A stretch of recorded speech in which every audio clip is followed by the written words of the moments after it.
Hi friends!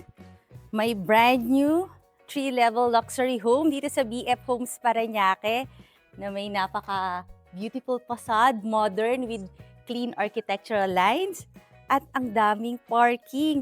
Kasya siguro dito hanggang 6 cars ang pwedeng i-park. Tapos nasa loob nga tayo ng isang safe, gated, flood-free subdivision na napakaganda ng location kasi ang lapit lang sa mga commercial area, sa Starbucks, sa mga supermarkets, o another parking space.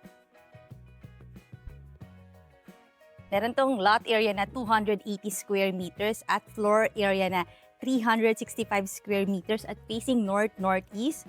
Ito, additional parking. Tapos look at the main door. Napakalaki ng door na to. Tapos meron siyang door lock system. At maganda kung makita na natin ang future house mo. Let's go! Welcome to your gorgeous, striking house dito sa BF Homes Parañaque. Pero bago natin ipagpatuloy ang ating house, request ko na i-click mo na yung subscribe button ng ating channel na Home Search Philippines para updated ka lagi sa mga videos ng magagandang bahay. At nandito na tayo sa interior o sa loob ng iyong future house. Meron kagad tayong makikitang double height or triple height ceiling kasi 3-level house to. At nakita mo naman kung gaano kaganda yung chandelier at yung mga design dito sa mga walls. So, grande ang iyong bahay. Ito na yung living area natin.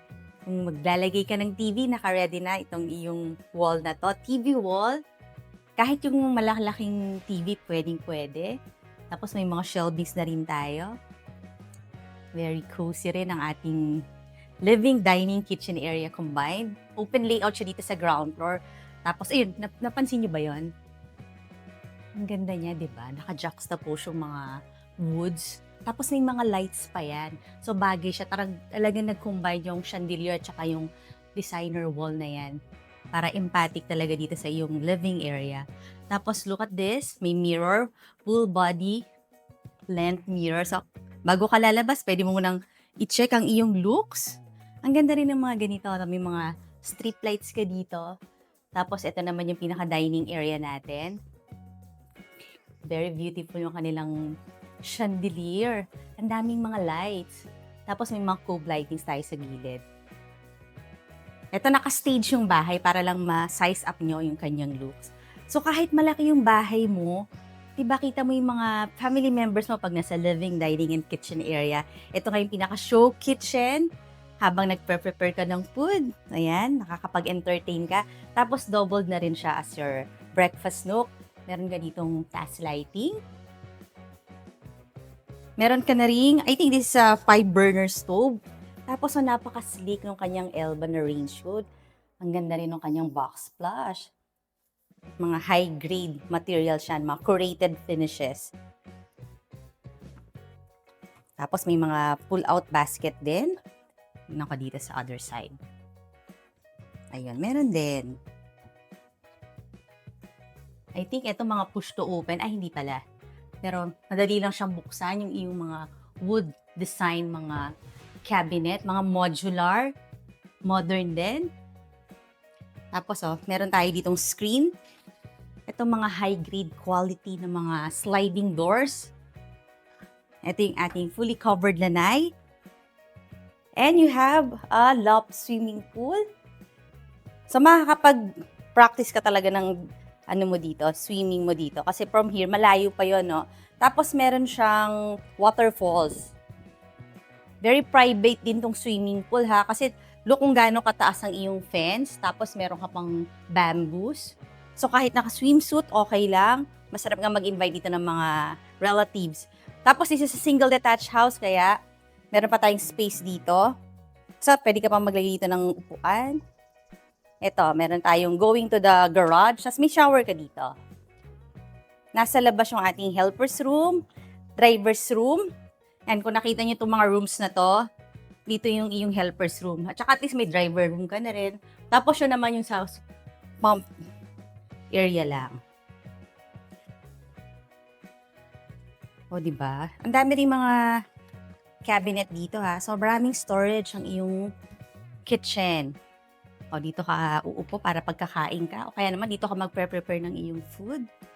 Tapos meron na tayong inverter na double door refrigerator. Tapos may mga pantries. O, di ba? Nakaayos na talaga siya. Meron kang microwave dito. Fully fitted kitchen. Kompleto na ng mga appliances. Ito powder room lang sa mga guests.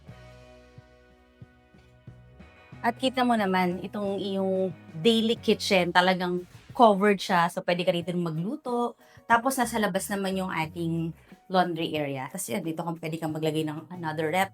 Pwede rin dito yung range, or dito yung rep. Para just in case, dalawa yung kitchen mo kung talagang mahilig kang magluto. Ito naman yung ground floor bedroom. Ini-stage nila as an office. May AC ka na dito. Tapos kung gagawin mo siyang TV area, meron ka na ring wall dito, TV wall. May mga design dyan. I think may lights din to eh. O kaya naman office talaga. Naka-ready na oh. Diba? Dito ka uupo. Tapos may AC. Ito kita natin yung garage. Pero kung gagawin mo naman siyang bedroom, meron ka ng mga cabinet dito. Wall. May mga light shots, may mirror. So, talagang pinaganda ng architect. Tapos, kung kailangan mo mag-bathroom, eto na siya. Modern design. Mga designer tiles yung nilagay dyan.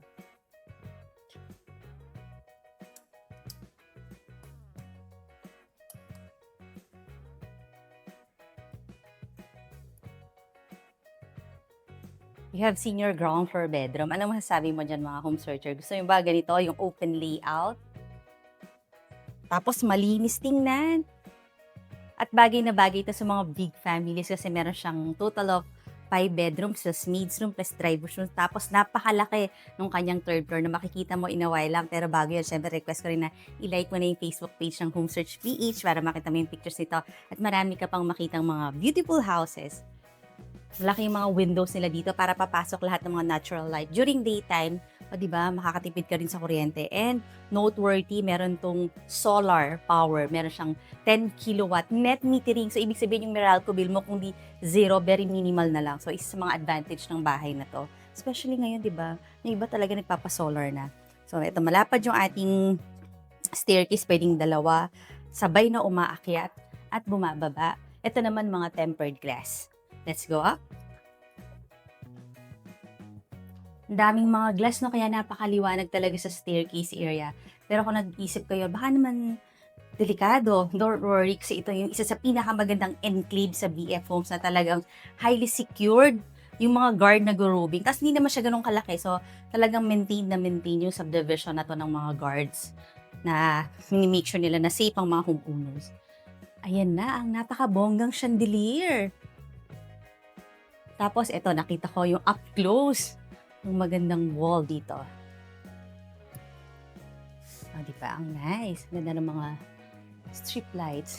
Dito tayo sa second floor. Andito na rin ang 4 bedrooms. Sizable yung mga rooms, ha?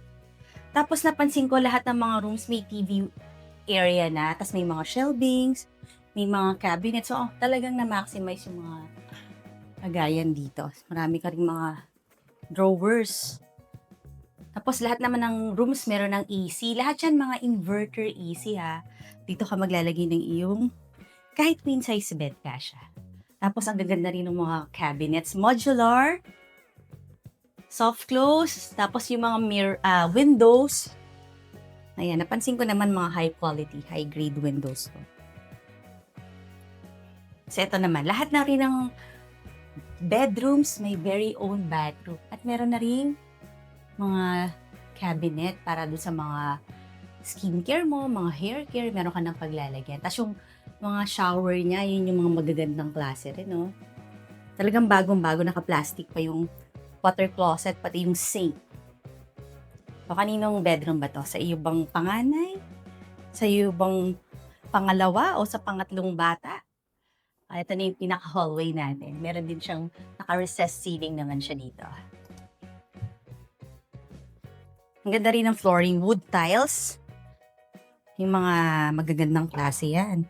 Ito naman yung bathroom ng bedroom na to.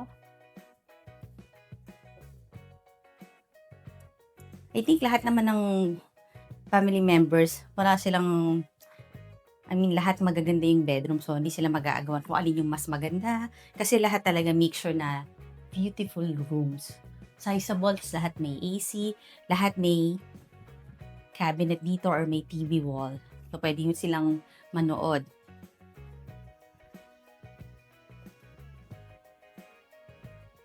Home searchers, kung nagugustuhan mo to, pwede mo na akong tawagan kasi nandiyan naman sa screen yung aking contact number.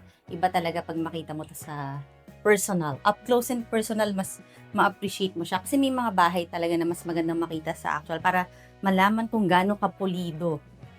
Ito naman yung kanyang wall or lalagyan ng, dito ka maglalagay ng iyong king size bed, queen size bed. This is not yet the master bedroom. Pero malaki tong room na to. This is a corner bedroom kaya maganda. Bukod sa may mga windows dito sa side, dito rin, no? Kaya mahangin. Tapos kita ko dito yung swimming pool. Yan, meron din siyang TV wall. Meron din siyang own bathroom.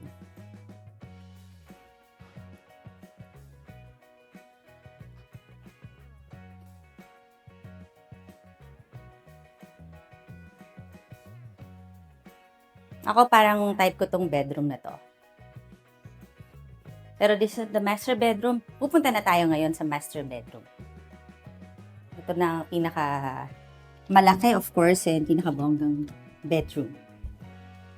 Dito sa iyong future house. Look, diba? Ang ganda. May window both sides. Tapos, syempre, mas maganda yung kanyang wall dito. Maglalagay ka ng king size bed, California king kasha. Tapos, ito rin yung bedroom na may own balcony since this is a master bedroom. At kita mo kung meron kang mga kids na nag-swimming, at least makikita mo sila kung okay ba sila. Ang haba ng swimming pool, ah. Tapos, mas malaki syempre yung kanyang TV wall.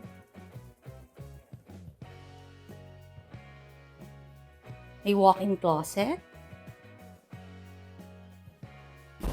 Ay, malakas ang hangin. At syempre, meron kang bathtub. Aside sa swimming pool, may bathtub pa. I think may jacuzzi ang bathtub na yan. Ang ganda rin ng mga fixtures. Mga gold. Tapos yung shower enclosure mo, maganda rin. Look, ang ganda nung kanyang shower area.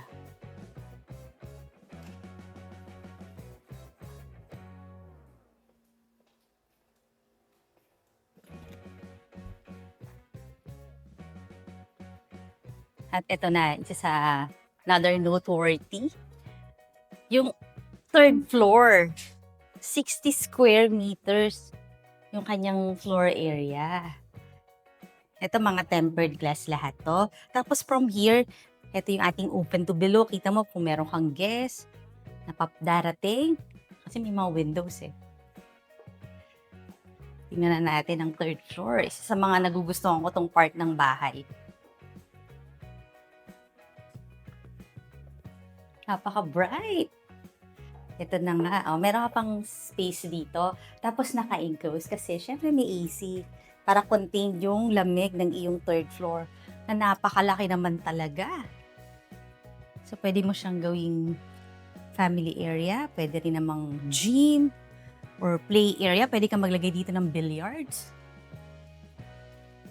Tingnan nyo naman ang ating Nordic style ng chandelier. Bagay dito sa area na to. Tapos, kung gagawin mo siyang TV wall, eto na siya. Wood tiles din. Pwedeng tumakbo-takbo dito sa laki ng area na to. Tapos, ang dami ring mga windows na may screen na. Ganda rin ng kanyang ceiling, no? Woods. At meron to, syempre dito sa third floor, meron kang bathroom. Para naman di ka na kailangan bumaba kung meron ka ditong, let's say, pwede mo siyang gawing music room. Ayan. At dahil malaki talaga yung space, kailangan naman ng ganitong floor-mounted AC. This is also, smart inverter na siya. Kaya niyang palamigin yung whole area. At magandang kwarto, merong covered balcony. Kahit maglagay ka dito ng mga furniture, okay din kasi talagang fully covered. At kita natin ang community mo dito. Uy, puro magaganda yung mga neighbors, mga big houses din siya. Ang maganda, flood-free, tapos highly secured, at very close sa mga commercial area. Kung sa mga churches, sa mga schools, medyo malapit na to. Yan parang Mediterranean house. At merong design ng iyong wall. O, diba? Hindi lang siya basta plain wall. Meron pa siyang mga, ito, this is fluted panels. Ito naman mga tiles. So, ganda ng house, no? Sana makita mo to sa actual. Kaya, kung interested ka na dito, pwede mo na akong tawagan. Ngayon naman, request ko na i-click mo na yung subscribe button ng ating channel na Home Search Philippines, and I will see you in the next video. Bye!